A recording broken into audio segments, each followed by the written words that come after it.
Olá, eu sou Marcelo. Nesse vídeo eu pretendo fazer uma demonstração do Teorema Fundamental do Cálculo, construindo todos os conceitos necessários desde o início da maneira que faz mais sentido para mim, mas obviamente mantendo um certo rigor matemático. Para esse vídeo eu vou precisar que você tenha ao menos uma noção básica de funções.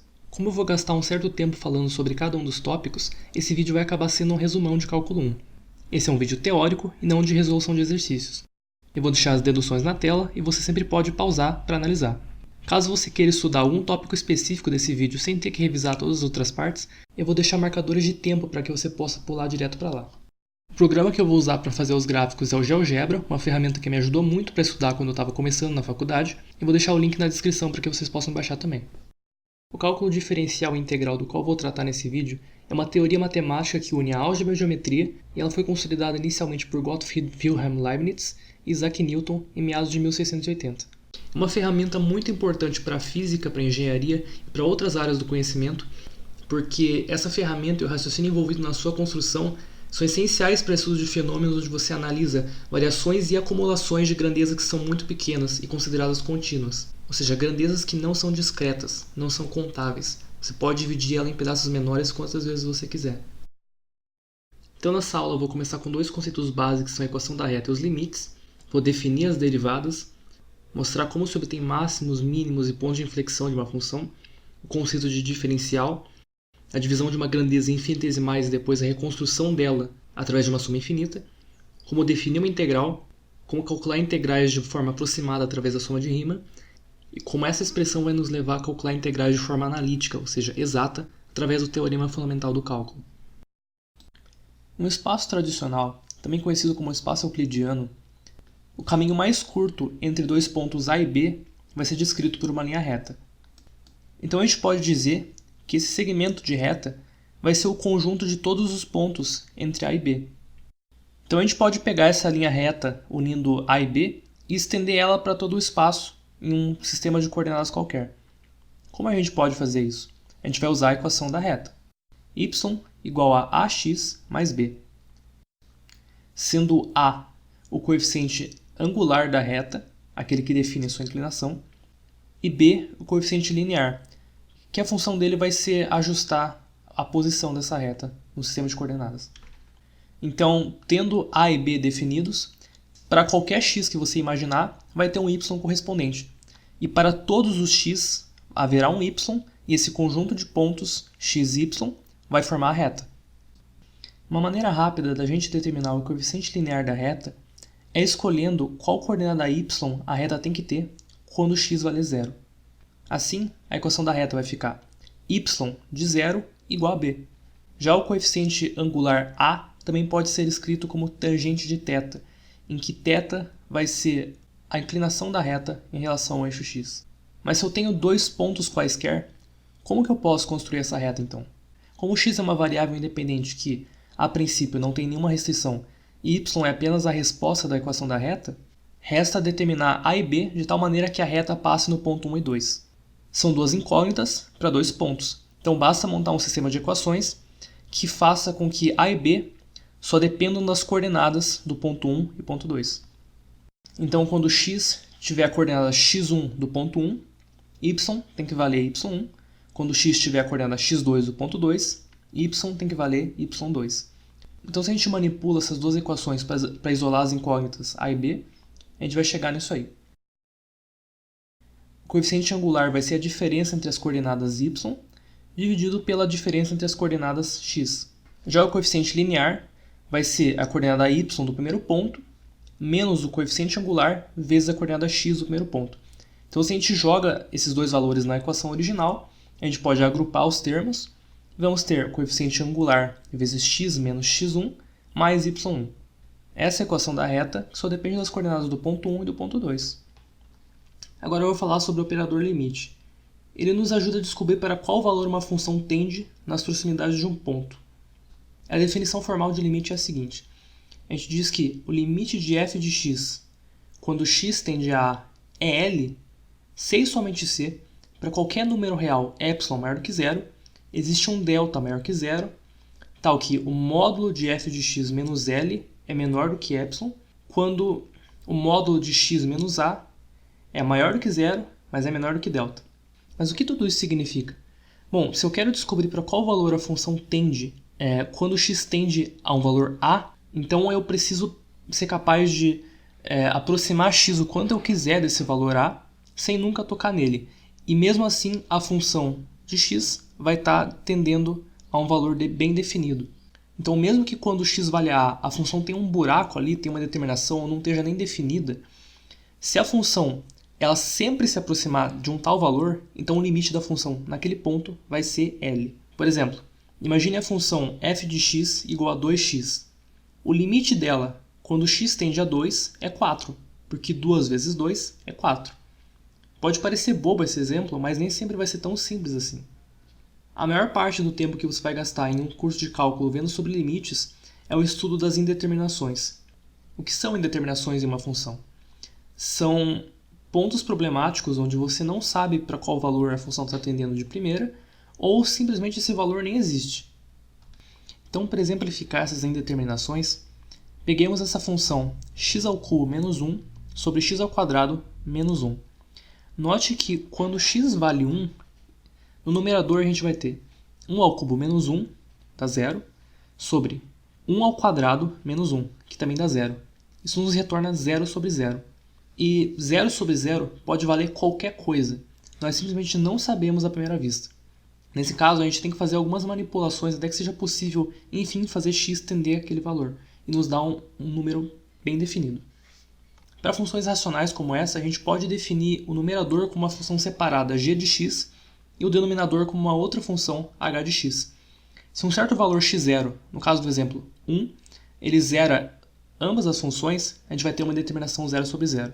Como qualquer polinômio é o produto de x menos as suas raízes, a gente pode dividir g de x por x menos x0 e h de x por x menos x0. Você pode fazer isso usando divisão de polinômios convencional ou o algoritmo de Breuil-Fini. O que importa é que no final você deve ter uma função de g de x e h de x de tal maneira que quando você fizer x tendendo a x0, você não vai mais ter uma indeterminação. No caso do nosso exemplo, você vai descobrir que a função tende a 1,5 quando x tende a 1. Ainda tem a regra de L'Hopital, que nos cursos de cálculo o professor geralmente só autoriza os alunos a usarem depois que as derivadas já são introduzidas. E como a prova rigorosa da regra não é tão simples, eu não vou apresentar ela nesse vídeo, a gente vai ter que tomar ela como verdade por enquanto. A regra diz o seguinte: se eu tenho uma função que pode se separar entre g de x sobre h de x, e quando eu tomo o limite de x tendendo a x0, eu tenho uma determinação do tipo 0 sobre 0 e infinito sobre infinito, então esse limite vai ser igual ao limite da derivada de g de x sobre a derivada de h de x, quando x tende a x0. Não é a derivada da função conjunta, e sim a derivada do numerador sobre a derivada do denominador. Existem alguns casos especiais chamados limites fundamentais, que são necessários para justificar algumas regras de derivação e eventualmente eles podem aparecer na física, especial o seno de x sobre x. Agora que a gente já sabe como funciona o operador limite e a equação da reta, a gente já pode entrar nas derivadas. Então eu vou começar com um problema. Suponhamos que eu tenho uma função f de x que pode ser qualquer curva maluca que você imaginar. Em um dado ponto P, eu quero saber qual a inclinação da função em relação ao xx. E mais, eu quero definir uma reta tangente à função naquele ponto. O que seria uma reta tangente? Uma reta que tem a mesma inclinação que a função no ponto P e passa por P. Mas como é que eu vou definir uma reta que depende só de um ponto P, se a gente acabou de ver que a equação da reta precisava de 2 pontos para ser definida? Vamos por partes. Primeiro a gente define o ponto P e um segundo ponto qualquer para que a gente possa estabelecer nossa reta, e a gente vai manipular as equações de maneira que o segundo ponto desapareça. Bom, então as coordenadas do ponto P vão ser x0 e f de x0. Dessa maneira a gente garante que ele vai estar situado sobre a nossa curva. O segundo ponto vai se chamar Pδ. Sua coordenada x vai ser x0 mais ΔX. E a sua coordenada y vai ser f de x0 mais ΔX. Só lembrando que x é a variável independente, x0 é a coordenada do ponto P, é um valor fixo. Δx é a distância em x de P até Pδ, é um valor qualquer. Usando a equação da reta que a gente definiu anteriormente, a gente vai ter que y de x é igual a tangente de θ vezes x menos a coordenada x do primeiro ponto, mais a coordenada y do primeiro ponto. Nesse caso, a coordenada x do primeiro ponto vai ser x0 e a coordenada y vai ser f de x0. O coeficiente angular da reta é a diferença entre o y dos dois pontos dividido pela diferença entre o x dos dois pontos. Nesse caso, o x do segundo ponto é o x do primeiro ponto mais ΔX. Então, se a gente substituir isso na equação, a gente vai ter no denominador x0 mais ΔX menos x0. Então, os x0 se cancelam, sobra só o ΔX no denominador. Em cima, a gente tem f de x0 mais ΔX menos f de x0. A gente não pode cancelar os x0s porque eles estão como argumento da função, e o único caso em que eles se cancelariam seria se a função fosse uma reta, mas não faria sentido a gente estar buscando o coeficiente angular por esse método se a gente já conhecesse a reta. Note que o coeficiente angular está dependendo do valor de ΔX. E para cada valor de ΔX que eu pegar, não importa o quão pequeno ele seja, sempre vai acabar me dando um valor diferente do coeficiente angular. Isso não pode acontecer, porque a reta tangente tem que ser definida univocamente pelo ponto e a sua função. Então, para que a reta seja verdadeiramente a reta tangente, a gente precisa eliminar a dependência com o ΔX. Pode parecer que ela vai se tornar indeterminada e a gente vai ter um 0 sobre 0, mas isso não vai acontecer porque a gente vai usar o operador limite. Essa expressão f de x0 mais ΔX menos f de x0 sobre ΔX, a gente vai definir como a derivada da função no ponto x0 quando a gente tomar o limite de ΔX tendendo a 0. Essa expressão vai valer para qualquer tipo de função contínua, ou seja, qualquer tipo de função que para uma variação pequena de x, a função não vai saltar de um valor para outro. Independente do quão rápido as funções variem, elas costumam se comportar como uma reta em torno de qualquer ponto se a gente se aproximar cada vez mais dele. Por isso a gente sempre consegue determinar um coeficiente angular da reta tangente. Conforme a gente se aproxima da função, o comportamento dela tende a uma reta. Em termos mais abstratos, a gente pode dizer que um ponto P e seus vizinhos infinitesimalmente próximos constituem um segmento de reta. Se isso não ocorre, a gente diz que a função não é suave em P. Veja, por exemplo, o caso da função módulo de x em torno de zero. A gente tem uma reta que tem uma inclinação, e quando ela chega em zero, ela muda bruscamente para outra. Agora que a gente tem um método geral para determinar o coeficiente angular da reta tangente de qualquer função, a gente pode definir agora essa operação de tomar o limite de ΔX tendendo a zero de f de x mais ΔX menos f de x sobre ΔX como o operador derivada. Como assim operador? A soma, adição, subtração, divisão, radiciação, potenciação são operações. A derivada é a mesma coisa, só que ela opera em funções. Existem duas notações para o operador derivada. Se eu estou me referindo à derivada de uma função f, eu escrevo f' de x. Eu também posso escrever d de x de f de x. Parece uma fração porque, de certa forma, ela é. Eu coloquei a f de x dentro de colchetes, mas geralmente não se usa os colchetes. Mas como eu estou introduzindo, é para ficar mais fácil de entender. E de outra maneira também é escrever diretamente df dx, o que significa que uma variação em x causa uma variação bem definida em f, e a razão entre essas duas define a derivada. E além disso, se a gente quiser tratar isso como uma fração, a gente até pode. A gente vai chamar o df de diferencial de f, uma variação minúscula em f, e o dx é meramente uma variação infinitesimal em x.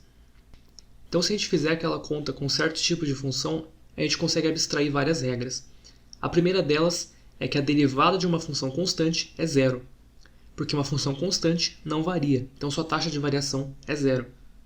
Além disso, a inclinação de uma função constante é zero, porque ela sempre está alinhada com o eixo x. A derivada de uma reta vai ser o seu próprio coeficiente angular.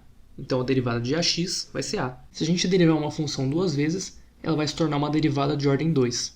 E se a gente derivar a função n vezes, a gente vai ter uma derivada de ordem n.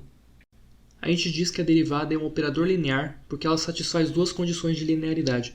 A primeira delas é que a derivada de uma função vezes a constante é igual a constante vezes a derivada da função. A segunda é que a derivada de uma soma de funções é igual à soma das derivadas das funções. Outras regras muito importantes que você vai usar o tempo todo são a regra do produto e a regra da cadeia. Tem a regra do quociente, mas ela é só uma forma alternativa da regra do produto. Tendo a regra do produto como verdade, a gente pode provar a regra do polinômio. Ela diz que se eu tenho uma função x elevado a n, a sua derivada vai ser n vezes x elevado a n menos 1. Eu vou deixar aí na tela uma prova que eu fiz usando produtórios e somatórios e a regra do produto. e usando o fato de que a derivada da função x é 1. As derivadas das funções trigonométricas são cíclicas. Se eu derivo o seno, eu obtenho o cosseno. Se eu derivo o cosseno, eu obtenho o menos seno, depois o menos cosseno, depois o seno de novo. Para provar isso, a gente precisa daquele limite fundamental do seno de x sobre x. Vou deixar na tela a prova, você pode pausar e analisar. A derivada da função exponencial e elevado a x, ou seja, o número de Euler elevado a x, ou também conhecido como a base do logaritmo natural elevado a x, tem sua prova através do limite fundamental que define o próprio número de Euler. Eu vou deixar também aí na tela. A derivada do logaritmo natural ln de x é 1 sobre x. A prova dessa relação é feita através da derivação implícita, que usa simplesmente a regra da cadeia e uma pequena mudança de variáveis. Por fim, as derivadas das funções arco, que eu não vou deixar a prova delas aqui. Veja essa função seno de x ao quadrado. Quanto mais x aumenta, mais rápido a função oscila. E a gente pode notar que o valor da derivada em módulo está atingindo cada vez mais valores maiores. Então a derivada pode ser interpretada como a taxa de variação da função.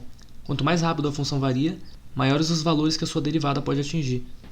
Uma aplicação direta dessa ideia é que se uma função atinge um valor máximo ou um valor mínimo em uma certa região, ela necessariamente vai ter que estar crescendo de um lado e diminuindo do outro. Isso significa que a sua derivada vai ser negativa de um lado e positiva do outro.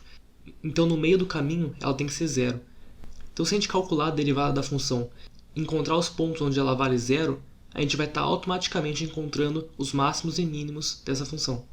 Mas também tem um caso especial chamado ponto de inflexão, que é o centro de uma região onde, para um lado, a função está desacelerando o seu crescimento e, para o outro lado, ela está acelerando o seu crescimento. O exemplo mais simples é a função x ao cubo. O ponto zero é um ponto de inflexão. Mas como a gente pode determinar sem olhar nenhum gráfico qual vai ser o ponto de inflexão, qual vai ser máximo, qual vai ser mínimo? Bom, acompanhe o raciocínio. A gente sabe que zero é um ponto de inflexão de x ao cubo. X ao cubo é uma função que sempre cresce. A função não precisa crescer sempre para que ela tenha um ponto de inflexão. Ao menos em uma região é preciso que ela tenha esse comportamento. Pois bem, se ela sempre está crescendo, então sua derivada é sempre positiva. A gente pode ver que a derivada de x ao cubo é 3x ao quadrado. E 3x ao quadrado só tem valores positivos. Mas 3x ao quadrado é uma parábola que também está centrada em zero. Ela está decrescendo de um lado e crescendo do outro. Isso significa que em zero a sua derivada é zero. Ou seja, um ponto de inflexão é um ponto onde a derivada da função vale zero, só que a sua derivada segunda também vale zero. Mas e os máximos e mínimos? Como a gente determina? Olhem essa função parabólica. Ela tem um máximo em zero, ela está crescendo na esquerda e decrescendo na direita. Isso significa que a sua derivada é positiva na esquerda e negativa na direita. Mas se a taxa de variação da função é positiva de um lado e negativa do outro, isso significa que essa taxa está decrescendo. Então a taxa de variação da taxa de variação é negativa. Ou seja, para que um ponto seja ponto de máximo, a derivada da função tem que valer zero ali e a derivada segunda tem que ser negativa. Analogamente, para determinar um mínimo, a gente tem que repetir o mesmo raciocínio. A derivada da função tem que ser zero naquele ponto e a derivada segunda tem que ser positiva. Um polinômio de grau n tem uma derivada de grau n-1.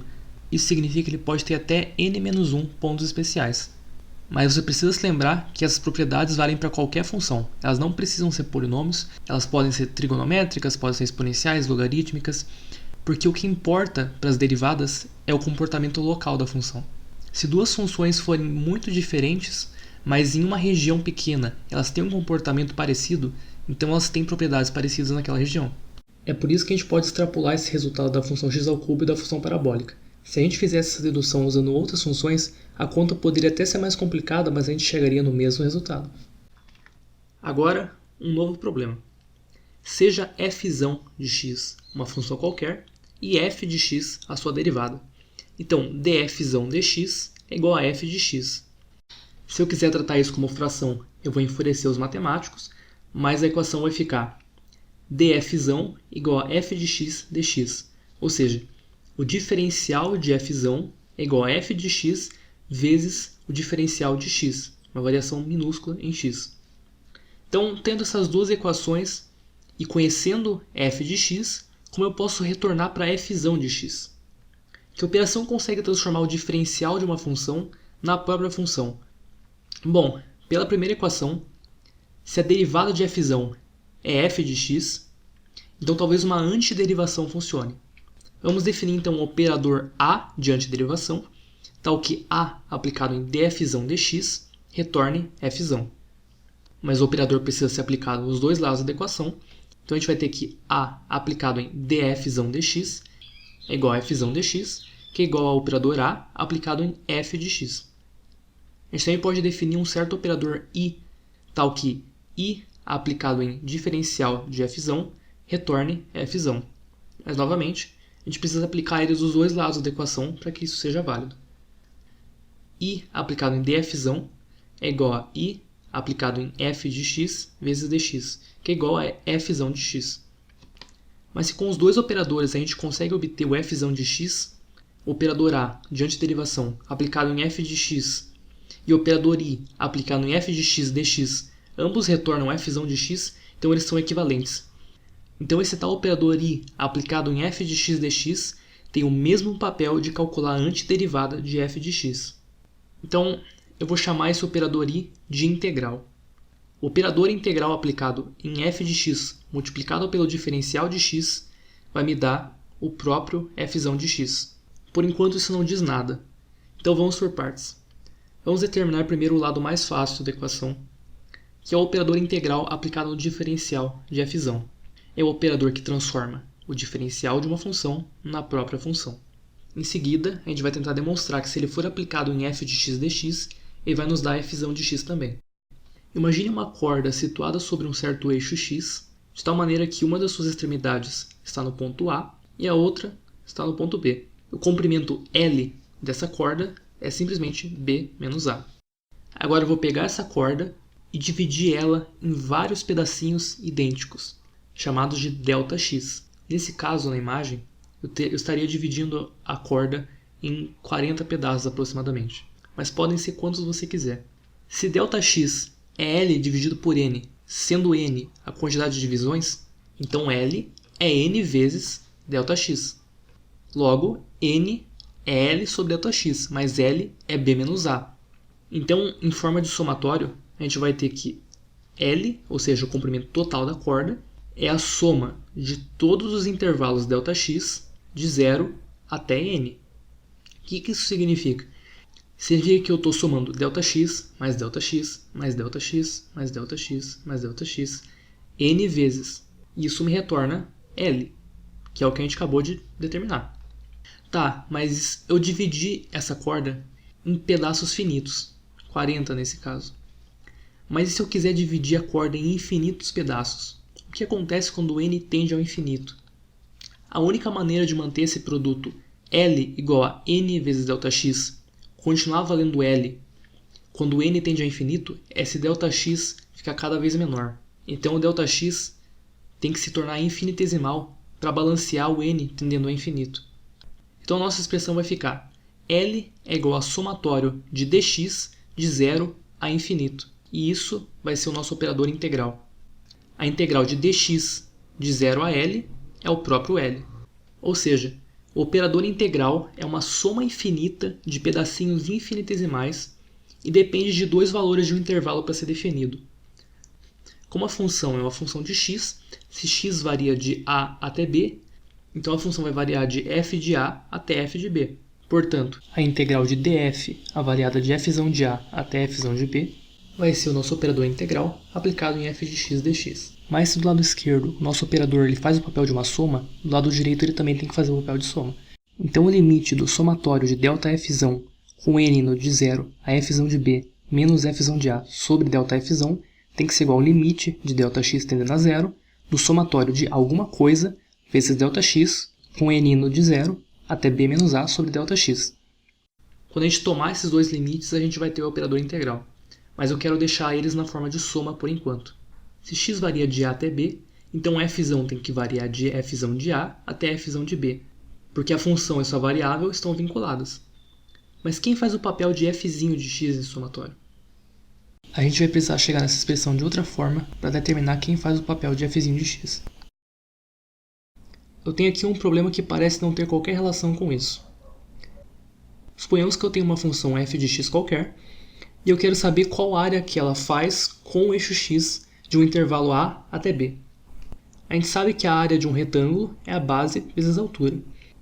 Se eu tenho uma área e divido ela em duas, então a área total vai ser a área da primeira parte mais a área da segunda parte. Se eu divido a área em 3, vai ser a soma da primeira área, da segunda área e da terceira área. Se eu divido a região em n partes, então a área total vai ser a soma das n partes.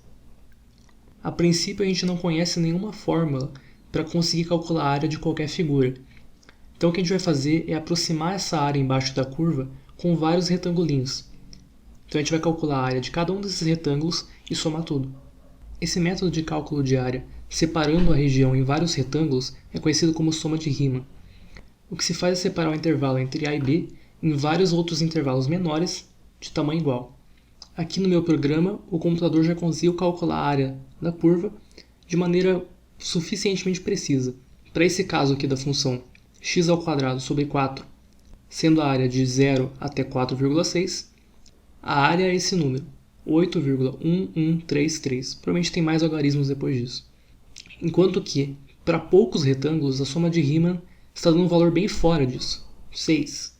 Então o que a gente tem que fazer é diminuir cada vez mais esse intervalo para aumentar a precisão da nossa soma de Riemann. Veja o que acontece.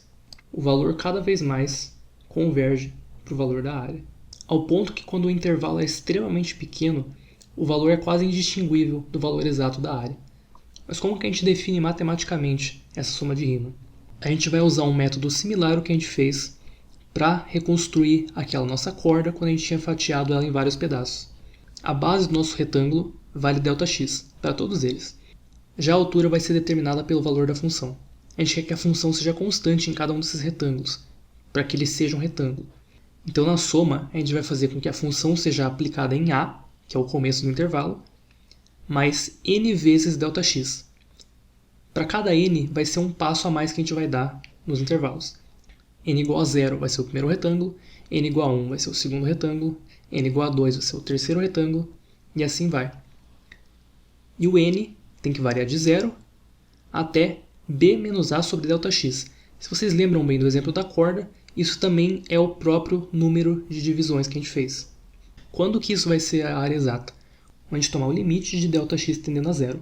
Mas a quantidade de termos do nosso somatório, o n maiúsculo, também depende do ΔX. E quando ΔX tende a 0, ele tende ao infinito, enquanto que ΔX tende a dx. Beleza, isso está ficando parecido com a nossa integral de antes. Mas e ali o argumento da função? A gente considerou que a função é constante para cada um dos retângulos, por isso que a gente colocou f de a mais n vezes ΔX. Ela vai fazendo passo a passo. Mas fica meio estranho se a gente colocar f de a mais n dx ali dentro. Então, olhem comigo. Quando eu estou fazendo ΔX tender a 0, eu estou transformando ele em dx. Cada passo do meu retângulo, o espaçamento entre cada um dos retângulos, é tão pequeno que ele é infinitesimal. Os passos que nós estamos dando entre um retângulo e outro são infinitesimais. Então, de certa forma, a gente não está mais fazendo um passo discreto, a gente está fazendo um passo contínuo. A maneira como nós estamos variando esses retângulos é a mesma maneira como a própria variável x varia. Então é razoável escrever esse termo vermelho, a mais n ΔX, como só o próprio x, desde que x varie de a até b. Então a gente vai pegar agora esse somatório de f de x dx com n indo de 0 a infinito e reescrever ele na forma da integral, exatamente como a gente tinha feito na corda. Isso vai se tornar a integral de f de x dx indo de a até b. Vocês perceberam que isso parece exatamente o que a gente estava procurando? A gente achou uma forma de definir a integral de f de x dx de a até b, e também a sua forma no somatório. Então a gente já tem definido o significado do operador integral aplicado em f de x dx, uma maneira até de calcular ele aproximadamente, e um significado. Mas, veja bem, a gente estava procurando um operador que desfizesse o operador derivada. Um operador que transformasse o diferencial de uma função na própria função. A gente encontrou isso tentando calcular a área de uma função. Ou seja, se você derivar uma função e depois aplicar o operador integral nessa derivada, você consegue obter a função de volta. Essa integral com intervalos definidos, por exemplo, de a até b, a gente chama de integral definida, porque ela não vai me dar uma função, ela vai me dar apenas o próprio valor da área que a gente estava procurando. E a gente já pode retomar aquela propriedade que a gente tinha logo no começo, quando a gente estava separando em retângulos. Se eu tenho uma área, eu dividi essa área em duas, então a área total vai ser a soma das duas partes. Então se eu tenho uma integral de a até b, eu posso separar ela em dois intervalos e fazer a integral de a até c mais integral de c até b, sendo c um valor entre a e b. Mas se a gente quiser que essa integral nos dê uma função, como a gente estava procurando, para que ela faça o papel de antiderivada, em vez da gente colocar no limite superior da integral um valor constante, no caso b, que é um número, a gente pode colocar uma variável. Você pode até colocar uma função inteira ali naquele limite. Então vamos colocar apenas a variável x. A gente vai ter a integral de dfzão de fzão de a até fzão de x. Então o lado esquerdo vai ficar fzão de x menos fzão de a. E no lado direito, a gente vai ter a integral de f de x dx de a até x. Como a é um valor qualquer dentro do domínio da função, então fzão de a também é uma constante c. Se você lembra da primeira regra de derivação que eu apresentei, a derivada de uma constante é zero. Isso significa que se eu tenho várias funções que a única diferença entre elas é um valor constante, a derivada delas vai ser a mesma. Isso significa que se eu tenho uma função e eu tomo a antiderivada dela, isso vai me dar infinitas funções, uma família de funções que a única diferença entre elas é uma constante. Então, se a gente não tem nenhuma informação sobre a primitiva, a gente não pode dizer nada sobre quem é essa constante. Então, por isso, a gente usa o operador integral na sua forma indefinida. É aquela em que um dos limitantes é x e o outro é qualquer. Então, a gente vai simplesmente calcular a integral em um dos limitantes, sendo esse avaliado na variável x, e o outro a gente não se importa com ele. A gente simplesmente diz que ele vale uma constante c. Então, a integral de f de x dx de alguma coisa até x mais uma constante, a gente simplesmente escreve como o símbolo da operação integral sem nenhum dos limitantes. Fica implícito que uma das variáveis vai ser x e a outra é qualquer uma. Ou seja, se eu quero saber a área de uma função de a até b, eu tomo a sua antiderivada, a sua primitiva, e tomo a diferença dessa primitiva entre b e a. Existem algumas funções que a gente não consegue tomar a primitiva delas, mas a gente consegue calcular sua área. Mas isso é um tópico de cálculo avançado. Agora observe a nossa equação. Fzão de x é igual à integral de f de x dx. Se eu aplicar o operador derivado dos dois lados, eu vou ter dfzão dx, a derivada de fzão, é igual à derivada da integral de f de x dx. Mas a derivada de fzão é f. Então, f de x é igual à derivada em x da integral de f de x dx. Essa expressão nos diz que a integral indefinida é a operação inversa do operador derivada, porque um operador cancela o outro. E esse vai ser o teorema fundamental do cálculo. Ok, mas isso não respondeu muito bem qual era a pergunta inicial. Se eu tenho uma função f de x, como eu posso saber qual é a sua primitiva? A gente sabe que a primitiva de uma função é a sua antiderivada. A única regra é que, quando você derivar a primitiva que você encontrou, você volte para a função que você tinha de início. Então você precisa deixar a sua função numa forma. A gente já conhece que f de x é a derivada de uma função conhecida. Então, por exemplo, se eu tenho a função x, já se conhece que ela é a derivada de x ao quadrado sobre 2. Então a integral de x dx é x ao quadrado sobre 2. Se eu tenho a função cosseno, eu sei que a sua integral vai ser seno. Então todas as técnicas de integração se resumem em deixar uma função que a princípio não tem uma integral conhecida e deixar ela numa forma que você saiba a sua integral, mesmo que você tenha que separar ela em várias partes. Então você tem um análogo da regra do polinômio, você tem um análogo da regra do produto, chamado de integração por partes, você tem a substituição trigonométrica, que depende da regra da cadeia, e outras técnicas de integração que não necessariamente vão lhe dar a primitiva, mas vão lhe dar a área da função. Em especial as integrais impróprias, que ao menos um dos limites de integração é infinito ou menos infinito, que também podem ser usadas para fazer as transformadas, transformadas de Laplace, transformadas de Fourier, e assim vai. Mas você não precisa se preocupar com elas se você ainda não chegou no nível de cálculo 3 ou tópicos ainda mais avançados. Para funções que não se tem um método de calcular a integral definida e nem a indefinida, a gente pode tentar aproximar elas numericamente usando a soma de Riemann com termos finitos. O que a gente vai fazer? A gente vai definir uma função que, para cada valor de x, você vai associar uma soma de Riemann avaliada de 0 até aquele valor de x. Então, por exemplo, aqui uma função que a gente conhece, a integral. Eu vou deixar o gráfico da integral indefinida exata. Esse conjunto de pontos vai ser a integral aproximada que eu estou fazendo através da soma de Riemann. Veja que quanto menor é o valor de Δx, mais ele converge para o gráfico verdadeiro. O grande problema desse método é quando a função explode em algum ponto. E geralmente o gráfico pode ficar um pouco deslocado no eixo y, mas o deslocamento no eixo y é sempre por aquela constante arbitrária que eu disse. Mas esse tipo de problema pode ser contornado em métodos numéricos mais sofisticados. Isso é a base para resolver vários sistemas que a gente não consegue determinar uma solução analítica. Enfim, era isso que eu tinha para ensinar para vocês hoje. Eu espero que vocês tenham aprendido alguma coisa e tenham gostado do vídeo. Eu tive um trabalho enorme para fazer tudo isso aqui, então se você puder ajudar com um gostei e talvez compartilhando com algum amigo que esteja fazendo cálculo 1 e precise de um reforço, eu ficaria muito agradecido. Muito obrigado por ter assistido e até o próximo vídeo.